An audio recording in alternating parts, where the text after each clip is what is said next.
दोस्तों एक उत्तर प्रदेश में कांड हुआ है सुल्तानपुर में, और इसको वैसे भी उठा रहे हैं मुसलमानों को भड़काने के लिए। तो ये आपके सामने देखिए खुला हुआ है, पूरा मैटर क्या है। इसमें 55 लोग जो है बुक किए गए हैं और 30 लोग और जो है पकड़े गए हैं। सुल्तानपुर में एक ग्रुप क्लैश लिखा है। ये तो खैर आप जानते हैं कि ग्रुप क्लैश नहीं है, ये सीधा सीधा हिंसा है। क्लैश होता है यानी कि उसको कहा जाता है दंगा। ये दंगा नहीं है, ये हिंसा है, जो कि आजकल आप एक जगह नहीं कई जगह ये देख रहे होंगे कि एक तरफा हिंसा हो रही है। हिंदुओं के पक्ष की तरफ से हिंसा नहीं हो रही है। तो ये आप पढ़ते चलिए, चाहे तो पॉज करके पढ़ लीजिए क्योंकि ये वीडियो थोड़ा सा लंबा हो जाने वाला है। इसके अंदर आपको पढ़ने को मिलेगा कि जो है दुर्गा जी की प्रतिमा का विसर्जन था सुल्तानपुर में, और उसके अंदर ये जो है मस्जिद से गुम्मेबाजी हुई है। कई लोग बता रहे हैं कि बड़े बड़े चैनल बता रहे हैं कि गुम्मेबाजी जो हुई है वो मदरसे से हुई है, जबकि मदरसा जो है वो काफ़ी समय पहले ही खाली कर दिया गया था, कम से कम 3-4 घंटा पहले। तो और ये भी पता चल रहा है कि मदरसे से बोरियों में गुम्मे भर के मस्जिद में लेके जाए गए हैं। ये अब केस क्योंकि पुराना हो चुका है, इसके अंदर काफ़ी तफ्तीशें हो चुकी हैं, काफ़ी चीज़ें सामने आ रही हैं, तो आप लोगों को पूरी जानकारी मिल रही होगी इसके अंदर कि क्या हो रहा है एक्चुअली। और ओवैसी साहब हमारे इसको इस तरीके से मिर्च मसाला लगा करके बता रहे हैं मुसलमानों को कि जिससे मुसलमानों के अंदर एक जोश आ जाए, मुसलमान जो है वो एंटी इंडिया की तरफ चले जाए, क्योंकि अब वो जो है एंटी हिंदू नहीं है, वो एंटी इंडिया हो गए हैं। वो ऐसे ऐसे कर्म करने लग गए हैं जो देश के लिए जो है नुकसानदायक हो जा रहे हैं।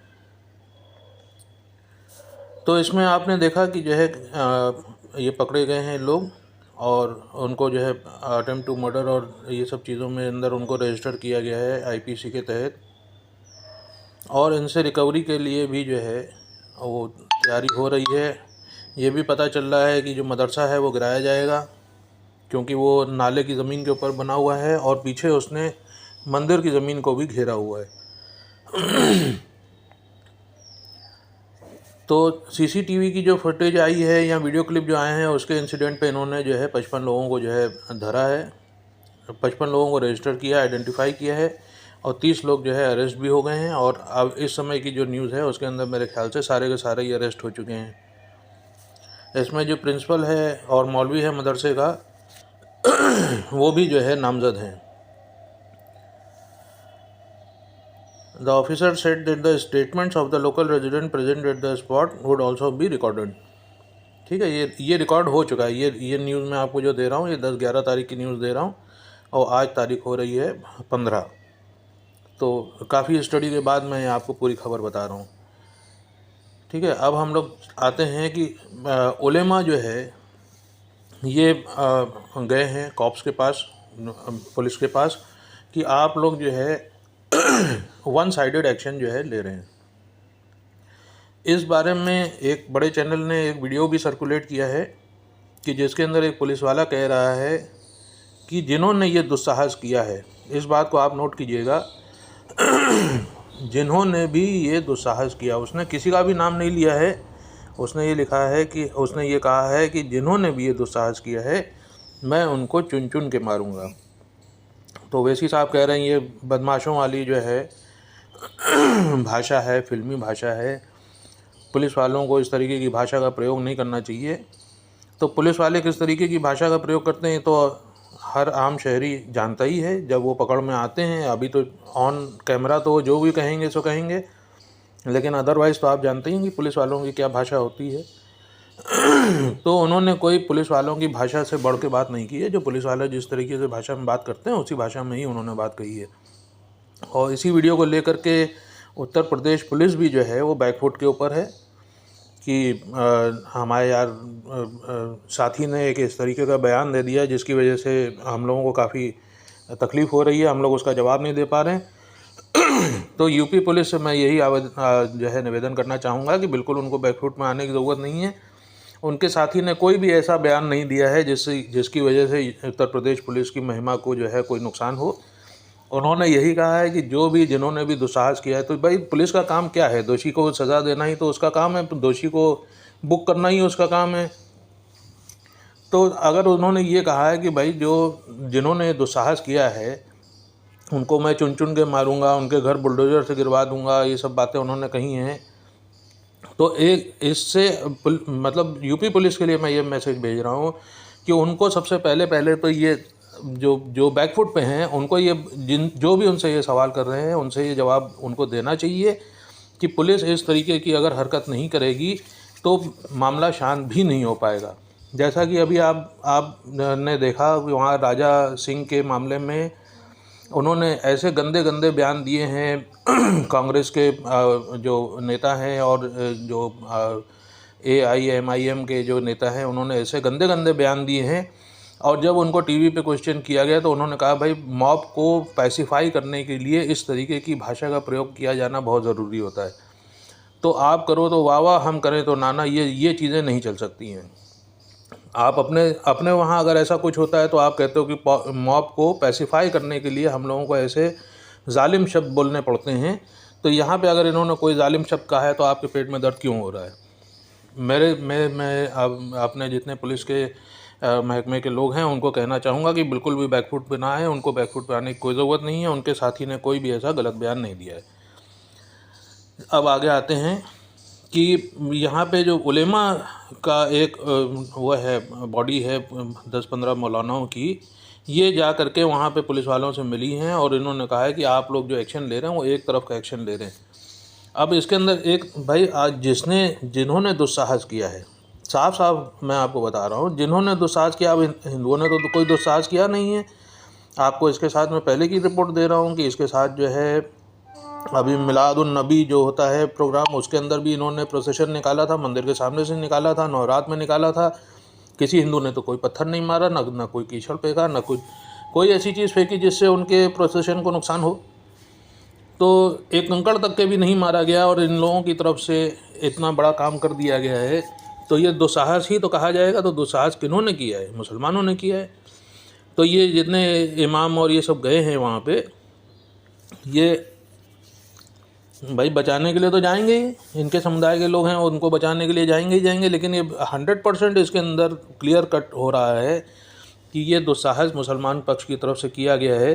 जब आपने जो 300-400 लड़के वहाँ पे मदरसे में पढ़ रहे थे उनको आप लेकर के मस्जिद में गए हैं। मस्जिद आप कहते हैं इबादत की जगह है, भगवान का घर है, तो उस भगवान के घर के अंदर कुरान होनी चाहिए, अच्छी किताबें होनी चाहिए, अच्छी बातें होनी चाहिए। उसके अंदर पत्थर का काम क्या है? मुझे इस सवाल का कोई जवाब दे पहले। भाई आप मस्जिद के अंदर पत्थर क्यों रख रहे हैं?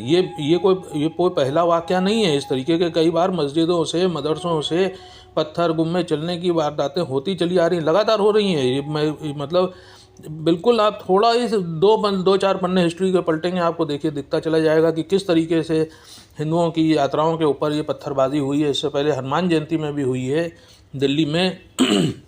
दिल्ली में तो चलिए अरविंद केजरीवाल है, वहाँ पे इनको पूरा समर्थन है, ये जो भी करना चाहें वो कर सकते हैं। लेकिन जब आप जानते हैं कि बाबा जी किस तरीके के हैं, बुलडोजर चलाने में देर नहीं करते हैं, उसके बावजूद भी आप दुस्साहस करेंगे। आप अगर इतनी हिम्मत दिखाएंगे तो फिर हिम्मत सबकी तरफ से दिखाने का समय आ गया है। हर आदमी फिर अपनी हिम्मत आपको दिखाएगा और उसके बाद जब आप दबे जाएंगे तो आप कहेंगे कि मुसलमान खतरे में, मोदी और योगी हिंदू मुसलमान कर रहे हैं।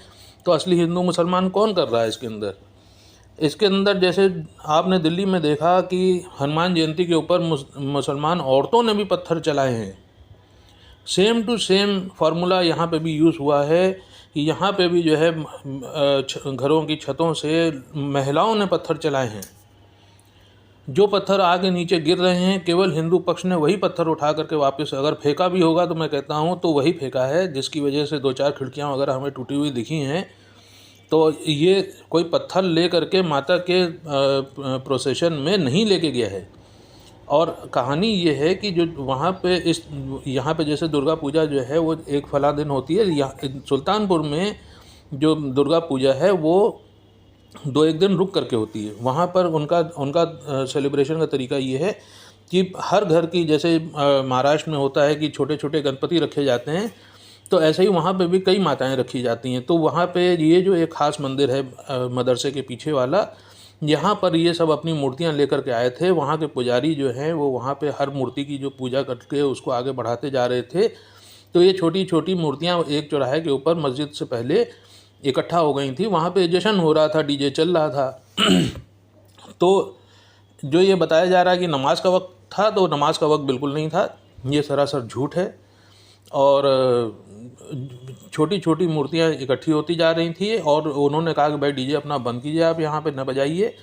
और ये मेरे साथ भी वाक़या हुआ है कि जब से वहाबी इस्लाम आया है, मुझसे भी कई लोग कहते हैं कि इस समय अजान हो रही है, इस समय इसको साउंड को बंद कर दीजिए, आप गाना ना सुनिए, ना करिए। भाई आपका इस्लाम है, आप संभालिए अपने इस्लाम को। हिंदू आदमी क्यों आपके इस्लाम को संभाले। मैं आपको एक और भी वाक़या बताता हूँ। अटल बिहारी वाजपेयी जी एक बार लखनऊ में सभा थी, अमीनाबाद क्षेत्र के अंदर जनता की, और उसके अंदर वो कुछ भाषण दे रहे थे। उस समय अजान हुआ तो अटल बिहारी वाजपेयी उतनी देर के लिए खामोश हो गए। वो जनता पहले परेशान हो गई कि भाई ये बोलते बोलते चुप क्यों हो गए। तो वहीं के लोगों ने बताया कि ये जो है इस समय अजान हो रही है, इस समय नहीं बोलेंगे। तो हमने आपकी भाई इज़्ज़त बहुत की। अटल बिहारी वाजपेयी जो कि प्रधानमंत्री रहे हैं, वहाँ तक के भी आपकी इज़्ज़त की गई। लेकिन आप अगर प्रोसेशन तक की भी आप जो है इज़्ज़त नहीं करेंगे तो आपकी भी इज़्ज़त होना बंद हो जाएगी। तो मैं आपको बता रहा था कि ये छोटी छोटी मूर्तियाँ इकट्ठी हो गई। उन्होंने कहा भाई आप लोग आगे क्यों नहीं बढ़ रहे हैं, यहीं डीजे बजा रहे हैं, आप लोग आगे जाइए, विसर्जन कीजिए। उन्होंने कहा भाई जब पीछे से बड़ी मूर्ति आ रही है उसके साथ हम आगे बढ़ेंगे, ये हम लोगों का पुराना तरीका है, कोई आज का तरीका नहीं है। तो इसके ऊपर वहाँ पे ये बवाल हो चुका है, और ये बवाल हो चुका है। 14 तारीख तक के इनके डेट दे दी गई थी कि आप अपने इसके जो ज़मीन पे आपने कब्ज़ा किया है इसके बारे में जानकारी दीजिए। अब ये दे पाए होंगे, अगर मेरे समझ से तो नहीं दे पाएंगे क्योंकि है ही नहीं ज़मीन इनकी। तो 99% इसके ऊपर बुलडोज़र चलने वाला है बाबा जी का। और बुलडोज़र चलने के बाद ये फिर जो विधवा विलाप है ये चालू हो जाएगा। और इससे इससे होगा क्या, इससे हिंदू तो खुश हो जाएगा कि उसको मिल गया, न्याय मिल गया, लेकिन इससे दूरी बढ़ेगी कि नहीं बढ़ेगी। तो देश के मुसलमानों, अगर आप नहीं जागना चाहते हैं तो सोते रहिए, कोई मना ही नहीं है, सोते रहिए, किसी दिन आप निपटा दिए जाएंगे। लेकिन अगर आप जागना चाहते हैं तो हिंदू अभी भी बाहें फैला करके आपके सामने खड़ा हुआ है, वो अभी भी आपसे गले मिल के चलना चाहता है, क्योंकि देश की तरक्की बगैर हिंदू के, मुसलमान के मिले बगैर नहीं हो पाएगी। एक आदमी गाड़ी को आगे खींचता रहेगा और एक आदमी गाड़ी को पीछे खींचता रहेगा तो गाड़ी आगे बढ़ नहीं पाएगी। दोनों भाइयों को आगे बढ़ के गाड़ी में लगना पड़ेगा, गाड़ी को आगे खींचना पड़ेगा। आज हमारे देश कितनी तरक्की कर रहा है ये उन नेत्रहीनों को नज़र नहीं आ रहा है, लेकिन ऑल ओवर द वर्ल्ड आप देखिए कि इंडिया की पोजीशन क्या होती चली जा रही है। इसके अंदर इसके जो यात्रा है इसके बढ़ोतरी की, इस यात्रा के भागी बनिए, इसमें निभागे ना बनिए। निभागे मतलब जो भाग्य को गंदा करने वाले लोग हैं वो ना बनिए, नहीं तो बहुत दिन दूर नहीं है। आप चाहे जितना कैलेंडर छापना उतना छापिए। मैं देख रहा हूँ आजकल 6-6, 7-7 कैलेंडर छापने की प्रथा हो गई है। छापिए, खूब बढ़िया, लेकिन फिर भी आप अभी बहुत समय बाकी पड़ा हुआ है। जो 2047 में आपने कहा है कि हम हिंदुस्तान को मुस्लिम राष्ट्र बना देंगे, तो 2047 से पहले पहले और भी बहुत कुछ हो सकता है। इस चीज़ का भी आप लोग ध्यान रखिए। जय हिंद, वंदे मातरम।